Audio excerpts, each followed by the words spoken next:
Група од 15 земји членки на Европската Унија бараат воведување ограничување на големопродажната цена на природниот газ, зголемувајќи го притисокот врз Брисел за превземање на подрастични мерки за справување со енергетската криза која ја зафати Европа.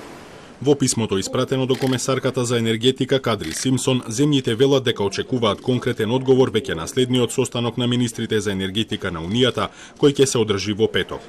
Меѓу 15-те подписнички на писмото се некои од најголемите европски економии како Франција, Белгија, Шпанија, Португалија и Полска. Тие ги поздравија досегашните напори на Комисијата за справување со кризата, но сметаат дека енергетската криза со која се соочуваат предизвикува неодржливи инфлацијски притисоци кои силно ги погодуваат домакинствата и бизнисите.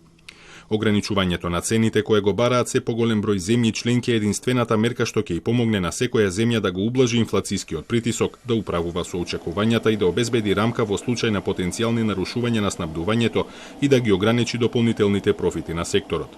Плафонот треба да се примени на сите трансакции со природен газ на големо, а не да биде ограничен само на увоз од одредени јурисдикции, пишуваат министрите во писмото. Минатиот месец Европската комисија предложи пакет вонредни мерки за намалување на растечките цени на гасот, во кој не се осмели ограничувањето на цените ниту да го најави како можност, иако некои земји од самиот почеток на кризата го бараат токму тоа. Сепак, како и во многу претходни случаи, оваа идеја ги подели земјите членки. Многу од земјите, како Германија, Холандија и Данска, сметаат дека воведувањето на ограничување на големопродажните цени ќе ја загрози стабилноста на испораките, подкупувајќи ја можноста на Унијата да најде нови добавувачи пред почетокот на зимата, која според сите очекувања ќе биде една од најтешките по Втората светска војна.